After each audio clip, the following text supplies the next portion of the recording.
di Rumah Tenun Putadino Kayangan Tidore.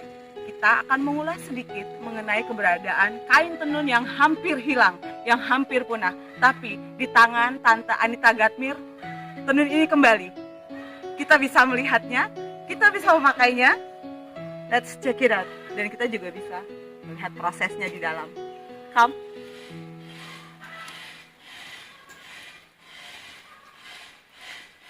Rumahnya dibangun tahun 2018 atas prakarsa Tante Anita sendiri. This is the best woman that we will meet today. So, this is the fabulous one. Let's go inside and meet her. Rumah tenun yang dibangun atas prakarsa Tante Anita bersama putra-putra Tidore lainnya, pada akhirnya mendapat bantuan dari Bank Indonesia dan menjadi sebesar ini dan menjadi terkenal ini. It's really great. Let's go inside.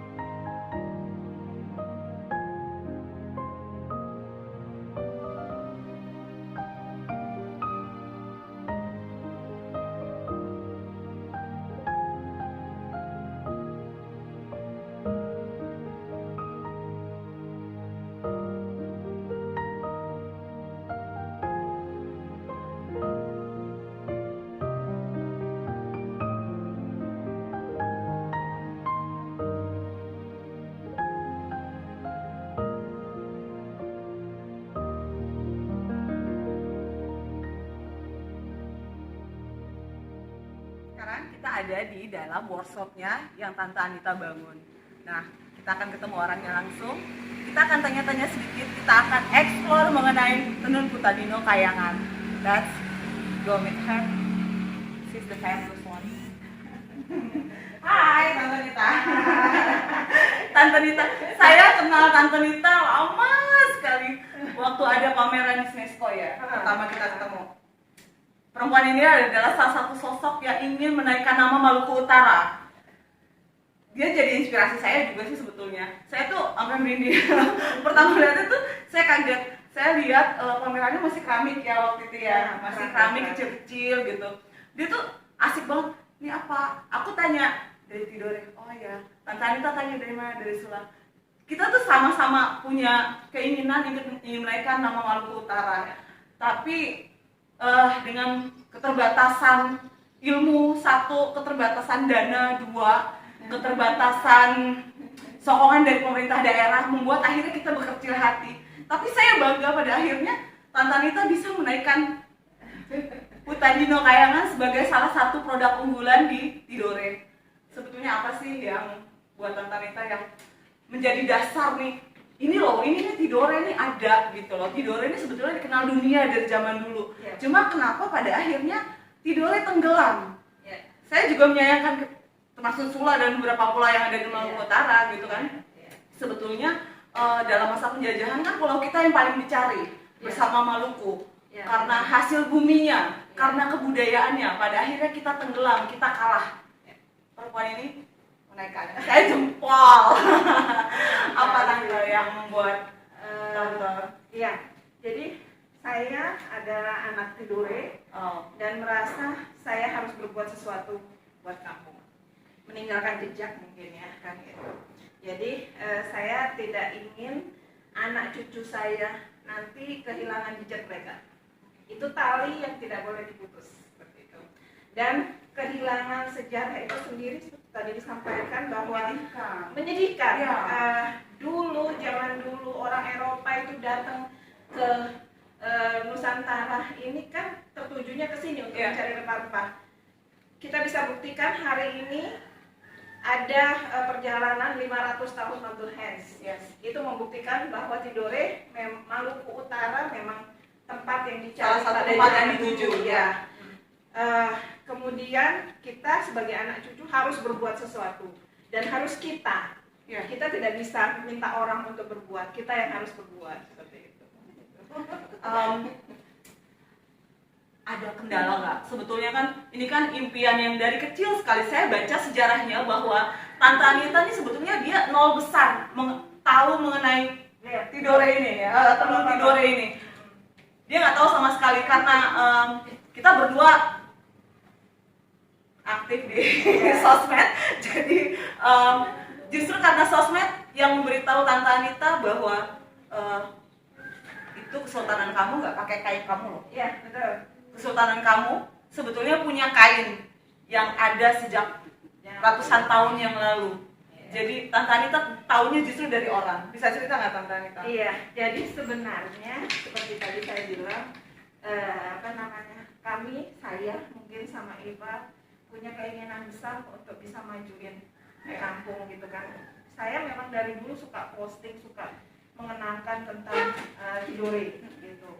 Nah, waktu itu saya pernah bikin lomba menulis blogger seluruh Indonesia, dan akhirnya postingan teman-teman bloggers itu seluruh Indonesia akhirnya terbaca. Nah, ada yang juga bertanya gitu kan, kenapa kalian upacara adat pakai kain orang, padahal Tidore adalah kerajaan besar, pasti punya kain. Logikanya kan seperti itu gitu kan. Nah, ternyata jadi mungkin bisa lurusin bahwa ini kain sebenarnya sudah hilang sama sekali, sudah tidak ada jejak sama sekali.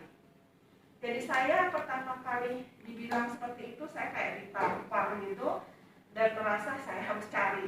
Terus saya harus cari.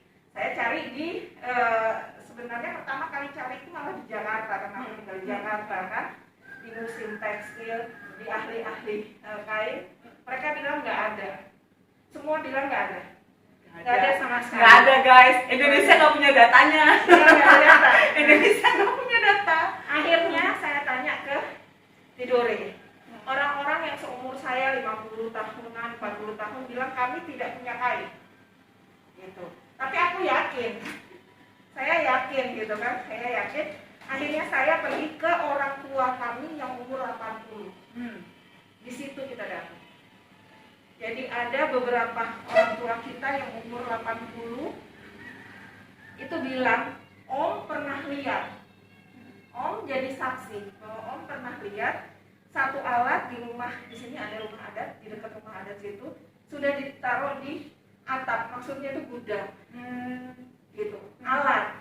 Dan Om itu umur 80, makanya saya bilang logikanya mungkin sekitar 100 tahun nanti Karena dia umur 80 pasti. Om sudah 80 dan waktu dia lihat sudah di gudang, berarti sudah tidak terpakai kan, kayak gitu. Nah, setelah Om bilang gitu, aku yakin kesininya banyak lagi orang-orang tua yang datang ke sini akhirnya bilang, saya dulu ibu saya penenun, ada namanya Nenek Jenap. Nenek Jenap bawa kain bikinan ibunya ada di sini. Bikinan ibunya udah hancur, dikasih ke saya. Dan dia bilang, saya bersaksi bahwa ini bikinan ibu saya sendiri. Nenek Jenap dan ibunya itu tinggal di Gurabakti. Jadi ternyata Tidore itu, kampung tenun itu Gurabakti. Dari cerita itu ya. Jadi bukan cuma ibunya Nenek Jenap, ada beberapa rumah yang punya alat tenun. Jadi kampung tenun itu di sana. Asal muasalnya di Tidore. Di Gurabakti. Catat. Jadi bukan tempat bagian memperbaiki patah-patah tulang Ya, Gurabakti. ya. Mereka adalah kampung penenun pertama Ya. di Tidore. Jadi itu maksudnya ada saksi mata, artinya kita tidak bohong.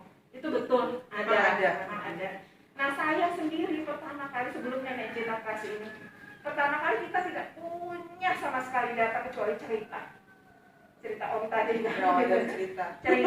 Nah, akhirnya kita cari. Jadi motif pertama kita dapat itu cuman foto hitam putih yang ada di kantor arsip, yang aslinya ada di Museum Legend Belanda. Ternyata Belanda simpan semua data. Justru memang beberapa bagian dari sejarah kita yang nggak ketemu di Indonesia banyak di Belanda, Iya. dan itu masih harus ditranslate lagi dengan bahasa Belanda asli. Iya. Beberapa sejarah Dan begitu. kita harusnya berterima kasih. Iya. Ya, kan gitu loh. Karena kita nggak punya datanya. Iya, dari sisi kita berterima Even kasih. Kesultanan nggak punya datanya. Nggak ada. Nggak ada catatan. Nggak ada. Saya belum dapat gitu loh. Wow. Maksudnya seperti itu. Belum dapat. Dan sekarang kita akhirnya 2017 kita bangun ini bantuan BI, Bank Indonesia, Maluku Utara dan Pusat. Ada orang penting sekali namanya Pak Dwi, orang BI. Beliaulah yang maksudnya kalau mau dibilang ini bisa jalan, ya bukan karena saya semata, tapi ada anak-anak tenun ya, ada anak-anak tenun, anak-anak muda Tidore, saya, Pak Dwi dan teman-teman BI. Mungkin itu. Jadi bukan saya sendiri, maksudnya ada tangan-tangan lain. Iya. Itu jalan sampai ketemu BI itu jalan panjang. Bagi saya Tuhan itu tahu apa? Oh. Tuhan tahu dia baik kita. Yes. Gitu. Jadi saya ketemu BI nggak pernah janjian, nggak pernah. Ini kita ketemu begitu aja di Suamiati, ketemu di pesawat. Pimpinan BI tadi itu. Jadi memang intinya Tuhan tahu dia baik kita. Yes. Gini ya, jalan baik karena jadi anak daerah itu yang memajukan daerahnya sendiri. Terkadang kita punya hambatan yang sangat besar gitu. Kita nggak tahu awal mulanya dari mana, mesti mulainya dari mana. Tapi alhamdulillah ada jalan sedikit-sedikit buat Tante Anita pada akhirnya bisa mewujudkan impiannya. Saya tahu beliau tuh memang dari nol yang benar-benar nggak nyangka bisa sampai kayak gini. Saya bangga sekali. I'm so proud with you. Jalan ceritanya mungkin Tante Anita nih ada, ya pasti ada sedih, ada seneng ya. Mungkin kebanyakan sedihnya karena banyak. karena rentang waktunya kan cukup panjang. Dan Tante Anita memulainya juga bukan dari tenun, awalnya memang dari pernik-pernik karena saya tahu dia seorang pengrajin yang handal gitu. Apa aja dia buat, bisa dia buat dari tangan surga nih saya bilangnya. Apa aja dia buat, pada akhirnya bisa menjadi tenun. Ini tenun nih motif-motif gini dari foto tua. Jadi foto tua. Kita lebih, maksudnya saya dan teman-teman tenun, anak-anak tenun itu branding kita ini adalah harta karun yang terpendam. Oke. Ya, harta karun yang terpendam. Dan memang kita ambil motif-motif ini dari foto-foto tua. Jadi memang kita masih di tahap yang mengangkat semua dari dalam tumpukan yang terpendam Iya, kita iya, coba iya. gali gitu. Dan merasa bahwa masih banyak lagi. Saya bilang bahwa kita ini kayak mengumpulkan puzzle. Ya. Berserakan sekali, nggak tahu ada di mana ya. Berserakan gitu kan. Ada banyak orang juga yang tidak paham, yang kayak menyalahkan dan sebagainya. Pada akhirnya menjudge, pasti ada orang-orang begitu. Kayak gitu. Bagi saya apapun yang orang bilang yang akan menjatuhkan saya, itu adalah tantangan yang harus saya Hadapi, ya. gitu kan, tantangan yang saya harus hadapi. Fighting. Karena niat kita adalah baik. Ya. Dan seperti yang tadi saya bilang itu, yang penting niatnya baik, Allah lihat dan pasti dikasih jalan.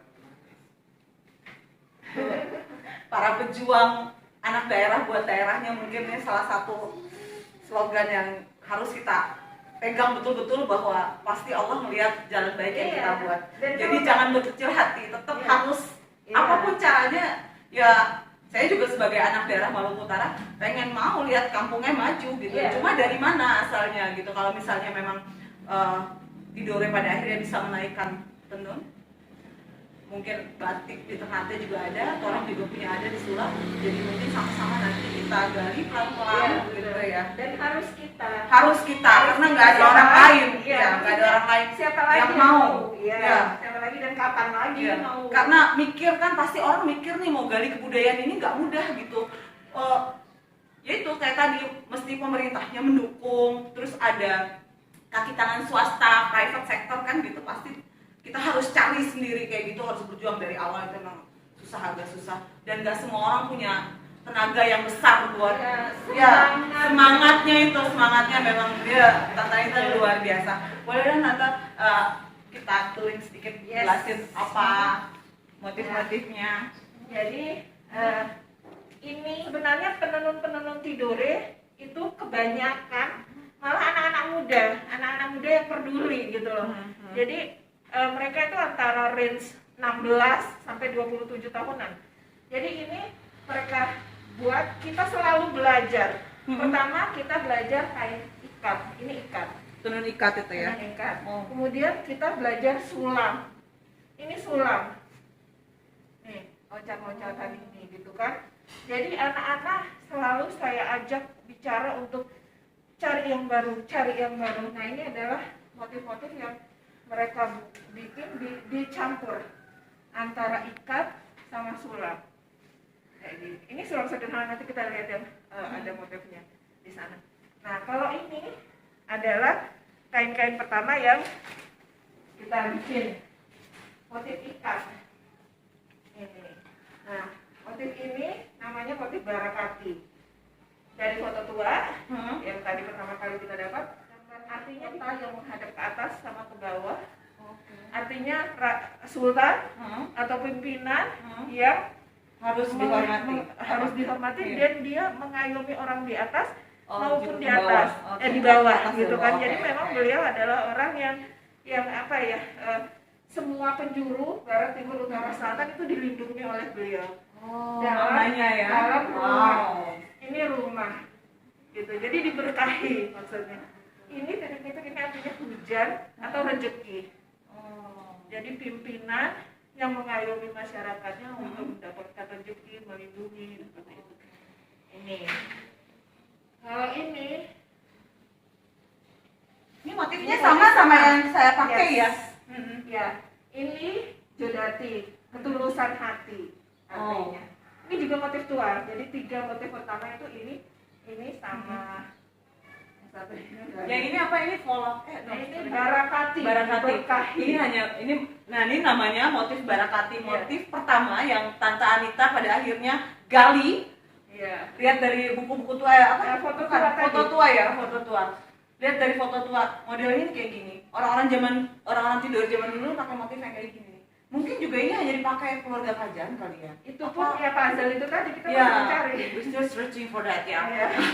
Apakah memang dipakai rakyat? Apakah ada perbedaan? Kan kalau di daerah lain tenun-tenun itu kan motif ada yang dipakai oleh raja khusus, tidak boleh dipakai masyarakat. Ada yang hanya dipakai masyarakat.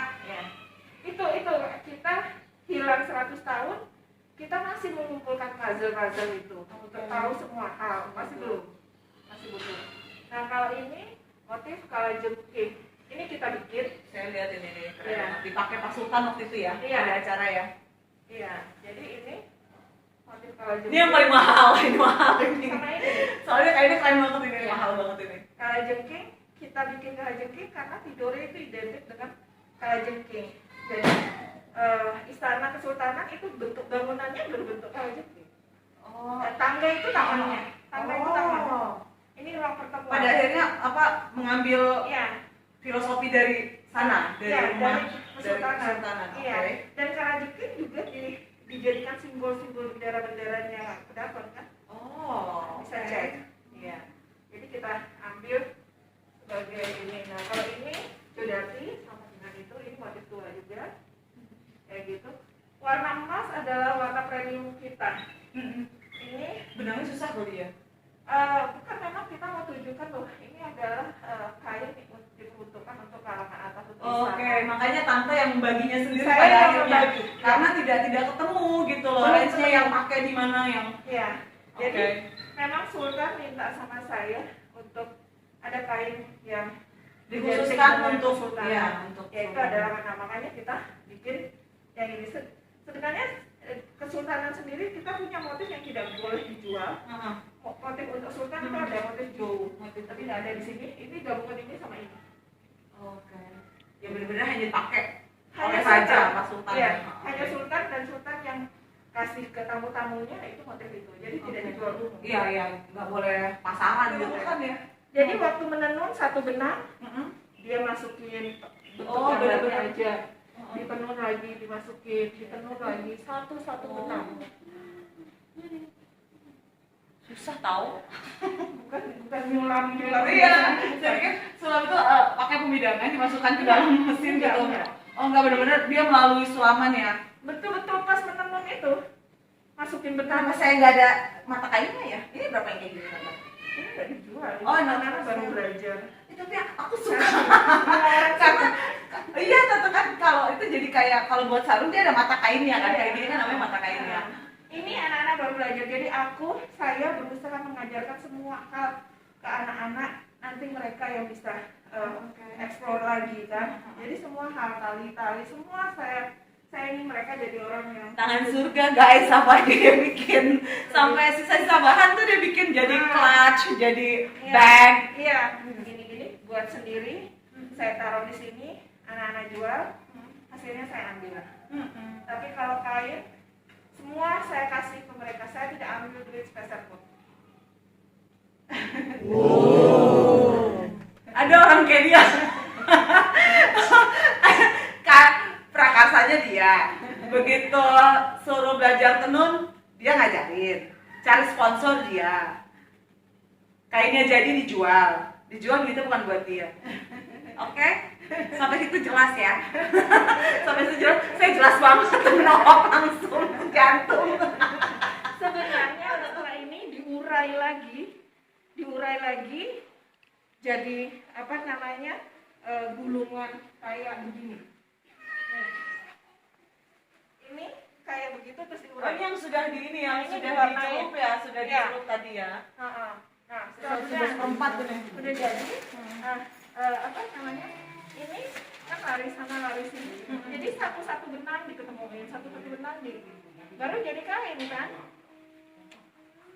Ini proses yang ini Iya, luar biasa. menenun. Masya Allah. Iya, menenun itu yang beberapa. Yang susah lagi ini kesini ini deh. Ini kan, ayo. Ini jarum lagi nih maksudnya. Ya, ini sisir sekecil ini masukin benang satu-satu di sela-sela susun. Gue sakit mah langsung gue. Ngeliat gini gue langsung sakit mah. Nah ini. Ribet banget. Ini. Gitu.